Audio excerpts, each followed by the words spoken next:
Bienvenidos a una nueva edición de Hacia la Luz, un espacio informativo desde la Universidad de Panamá. En los últimos años, pocos temas han generado tanta conversación en el país como lo es la minería.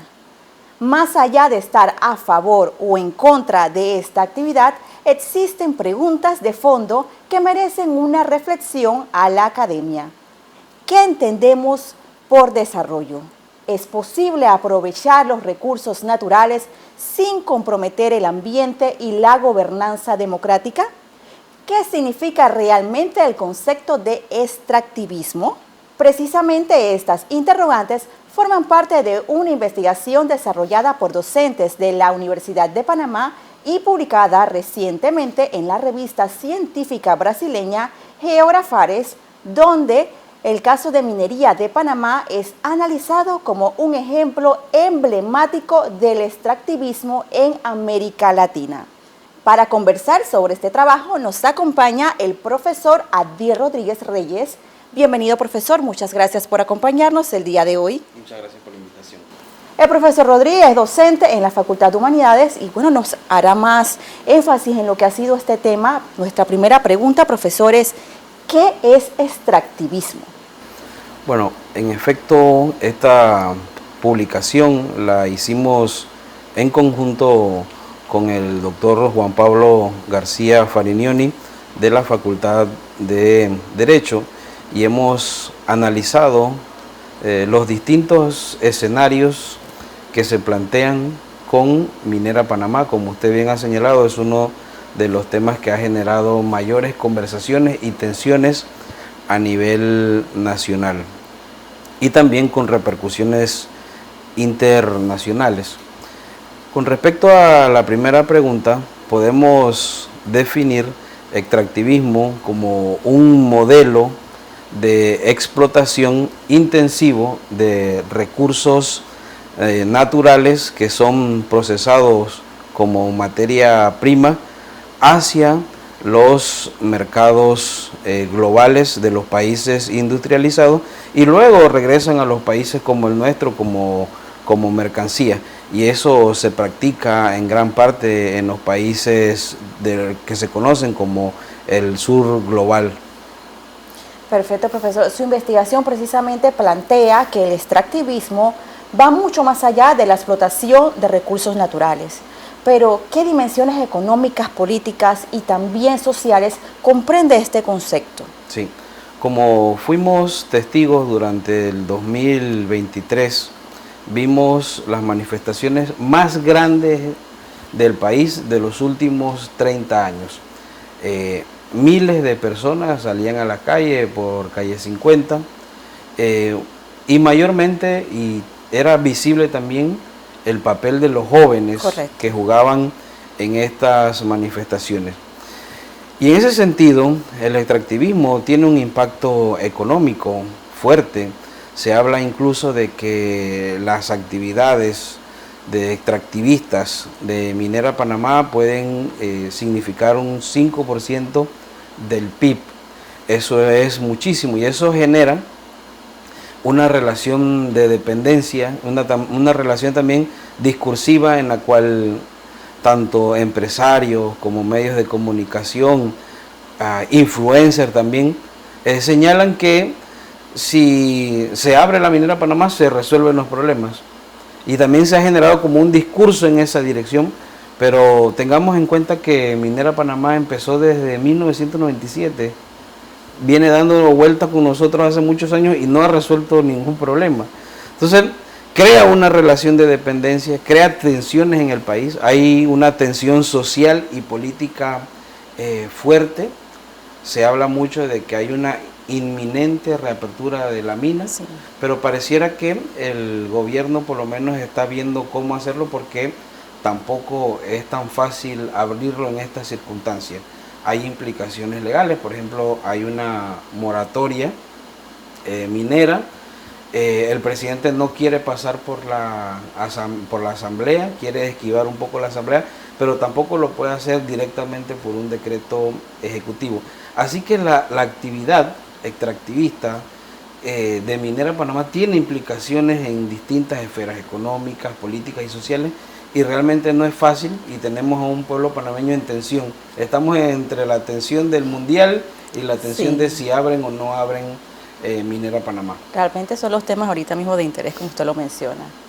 Entonces, profesor, ¿por qué el caso panameño llamó la atención de investigadores latinoamericanos hasta el punto de convertirse en el objeto de estudio internacional? Sí. Miren, hay distintas aristas que hay que analizar. El impacto ha sido tanto, primero por las movilizaciones. Panamá es un país que constantemente se ha estado movilizando, pero con estas últimas movilizaciones fue como un parteagua. Y eso hizo también de que la Corte Suprema de Justicia implementara un fallo que declarase inconstitucional el contrato 406 que permitía la extracción minera en Panamá. Eso entonces hace que eso sea parte del estudio de la jurisprudencia internacional de cómo una Corte Suprema de Justicia nacional, en el caso panameño, puede parar a una transnacional.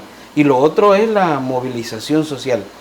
Sin la movilización social todo seguiría igual. Aquí hay que ponerle énfasis en eso, que es gracias a la movilización social que se pudo lograr parar este contrato así como estaba. Tenemos que tener en cuenta que en Panamá es permitido, según nuestra Constitución, la extracción de recursos minerales. Lo que se declaró inconstitucional fue el contrato. Entonces, esa forma como se hizo creo que es bastante interesante y genera interés en la comunidad internacional, porque se habla mucho de los objetivos del desarrollo sostenible. ¿Cómo logramos los objetivos del desarrollo sostenible? Bueno, con un ambiente sano. Y la pregunta es, ¿podemos tener un ambiente sano con una práctica extractivista? Bueno, esa es la gran pregunta. Y la otra gran pregunta que tenemos es, ¿podemos desarrollarnos sin explotar nuestros recursos naturales? Esas son preguntas que como ciudadanos panameños nos tenemos que hacer. El gran problema, y uno de los grandes problemas que nosotros tenemos, es que la ciudadanía desconfía de nuestros políticos. Entonces ahora nosotros no confiamos en lo que dicen que van a hacer nuestros políticos. Y eso dificulta entonces aún más la explotación de los recursos minerales, porque un país progresa, un país se desarrolla gracias a la explotación de su posición geográfica, de sus recursos, pero eso tiene que hacerse de forma sostenible. Debemos confiar en nuestros políticos, pero bueno, recordemos que lastimosamente Panamá es uno de los, incluso con el índice de transparencia, es uno de los países con mayor índice de corrupción, y tenemos ese gran problema de confianza de nuestra dirigencia política. Debemos nuevamente reencontrar esa confianza, que nosotros podemos confiar en nuestros políticos y que nuestros políticos puedan hacer leyes en beneficio del país. Bueno, esperemos que más adelante ese índice de confianza pueda ser más positivo que negativo. Más que una mina, estamos hablando de un modelo de desarrollo y de cómo una sociedad enfrenta decisiones complejas sobre el manejo de sus recursos naturales. Hacemos una pausa y al regresar profundizaremos sobre la visión académica del tema minero desde la investigación.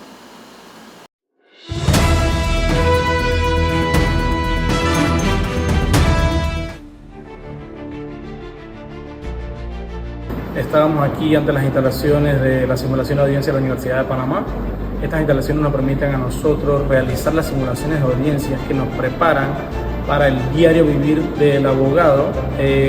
Anteriormente hemos realizado simulaciones de audiencia en donde yo he sido el abogado de la contraparte y me ha permitido desarrollar y mejorar mis técnicas de litigación y la forma de dirigirme hacia el juez y al público.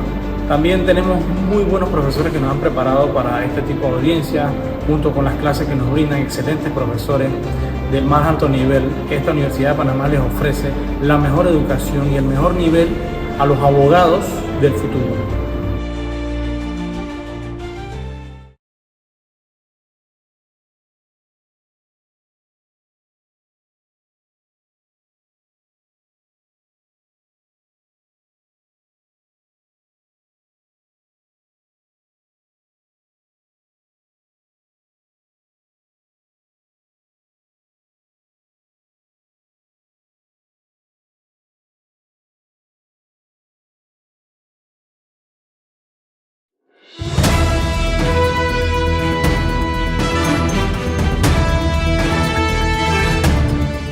el artículo ustedes describen el conflicto como un fenómeno político, jurídico y social. ¿Qué elementos hicieron que este caso trascendiera un conflicto ambiental para convertirse en un acontecimiento nacional? Sí, bueno, la declaratoria de inconstitucionalidad de la Corte Suprema de Justicia señaló más de 19 artículos que fueron violados y convenciones internacionales que fueron violados por el contrato en cuestión. Podríamos resumirlos en algunos aspectos. Uno ahí tienen que ver con el derecho a un ambiente sano. Lo otro también tiene que ver con aspectos de carácter administrativo, es decir, si hubo licitación o no para ceder el territorio. Y así todos giran en torno a un elemento fundamental. Los panameños tenemos derecho a un ambiente saludable. Y toda práctica extractivista está en contra de esa sostenibilidad de la vida. Y en el artículo a lo que nosotros abogamos es a la sostenibilidad de la vida. Pero no solo se trata, como usted bien señalaba al inicio, de si estamos a favor o en contra, porque todas las personas tienen derecho a pensar libremente, sino que nosotros debemos estar bien informados de qué es lo que queremos y de que toda actividad extractivista tiene impacto en el medio ambiente. Profesor, continuamos. Tenemos también entonces nuestra siguiente consulta sería, ¿por qué consideran que en el caso de Panamá puede compararse con otros conflictos, extractivismos, por ejemplo, ocurridos en América Latina? Sí, yo creo que se puede estudiar el extractivismo en América Latina porque, como señalaba al inicio, es una práctica que se hace fundamentalmente en los países del sur global, que se explota intensivamente recursos naturales como si fueran materias primas hacia mercados globales, y eso hace que esa misma práctica se haga en distintos países de América Latina como parte de ese sur global.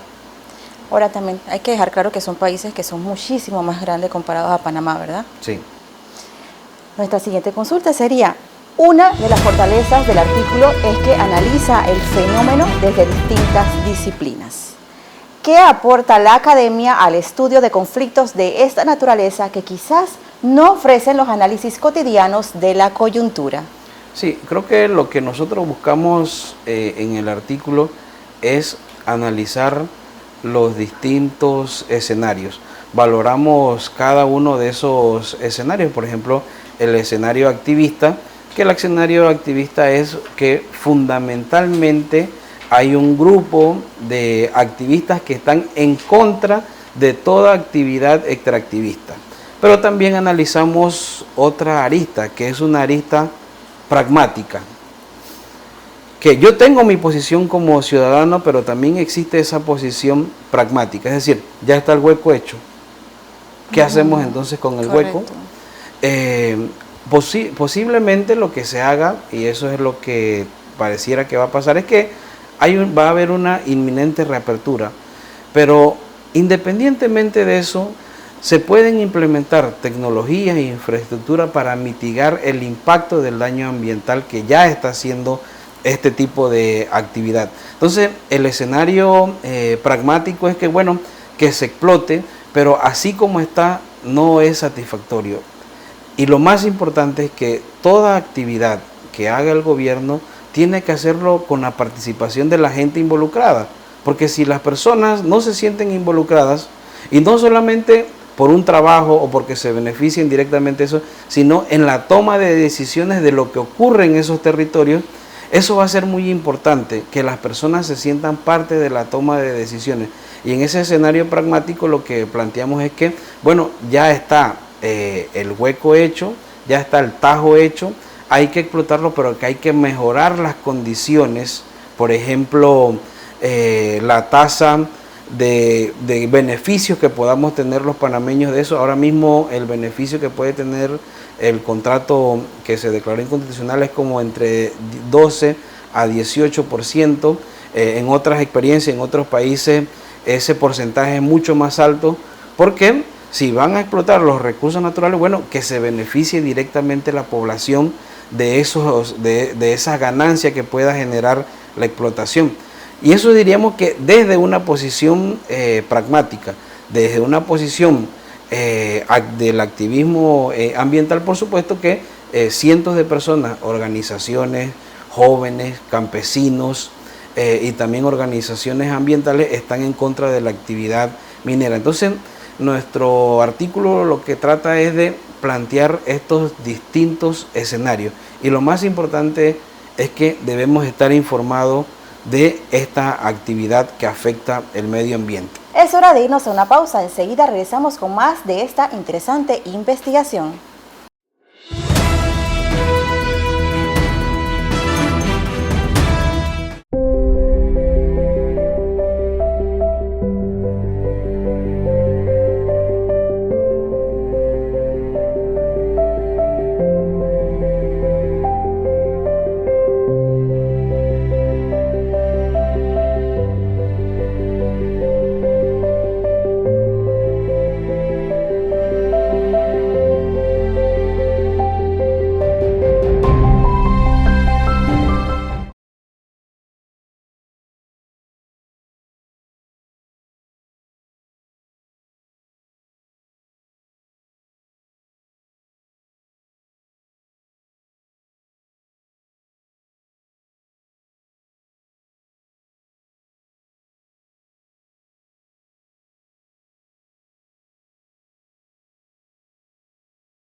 Continuamos conversando con el profesor Rodríguez. Profesor, recientemente se entregó la auditoría final realizada por los SGS, en la que se evaluaron 370 compromisos ambientales y operativos. Este hecho vuelve a colocar el tema minero en la agenda nacional. En efecto, el gobierno ha solicitado y ha hecho pública una auditoría ambiental. Y en efecto, algunas organizaciones ambientales han cuestionado dicha auditoría porque algunos ítems no están claros. Pero tenemos que también señalar que todo proyecto de esta envergadura necesita auditorías. Y así que esto es un paso importante, esta auditoría.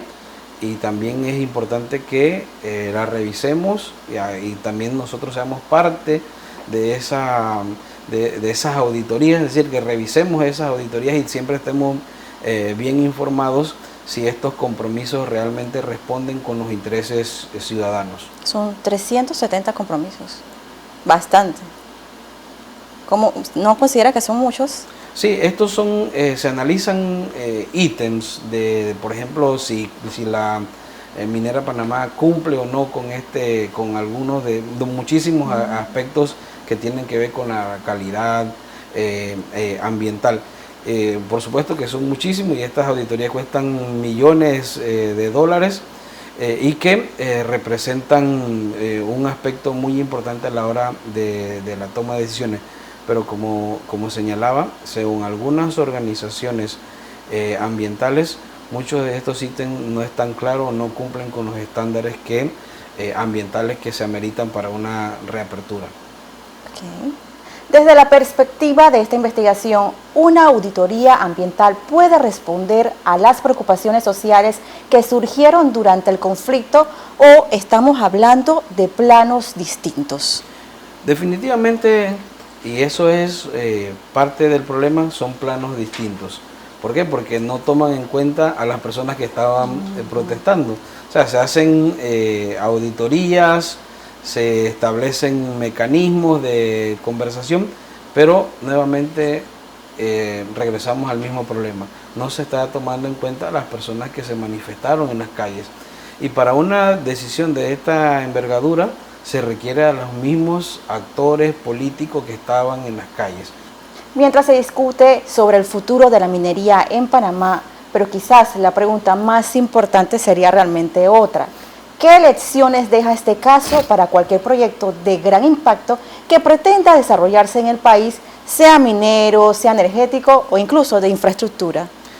En efecto, nuevamente insistimos en esto, que todas las decisiones que se tomen en el país tienen que ser a través de procesos de participación democrática y no a través de imposiciones. Lo mismo ocurre con Río Indio y con cualquier otro proyecto de gran envergadura. Si no se toma en cuenta la participación de las personas afectadas, las personas que puedan ser desplazadas por estos proyectos de gran envergadura, entonces tendremos este tipo de conflictos. Nosotros vivimos en una sociedad libre y democrática.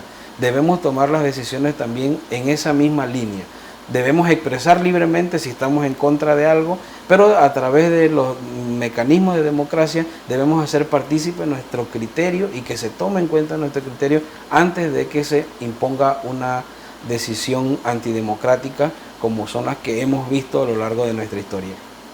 Profesor, si un estudiante universitario se está leyendo precisamente esta investigación y la está leyendo en 10 años, no estamos hablando de un futuro, ¿verdad?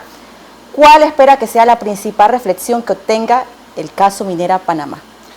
Minera Panamá, como un proyecto extractivista, va a tener su impacto en el medio ambiente.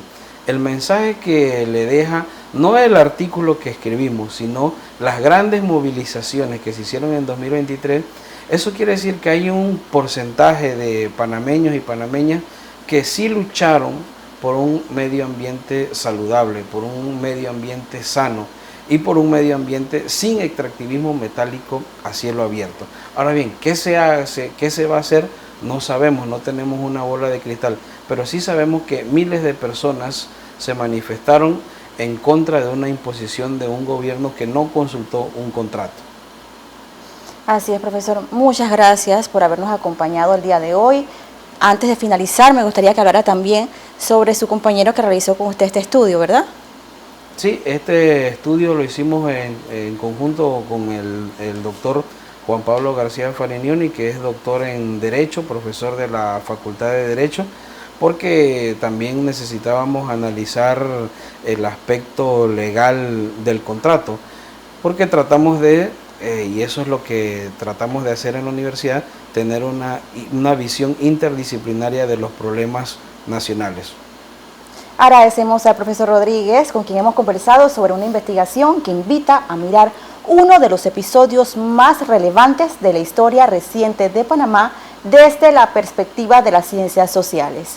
Más allá de las posiciones que existan sobre la minería, el aporte de la academia consiste en ofrecer herramientas para comprender mejor los procesos económicos, ambientales, políticos y sociales que marcan nuestro presente. Le agradecemos al profesor Adier Rodríguez Reyes por acompañarnos en esta edición de hoy de Hacia la Luz.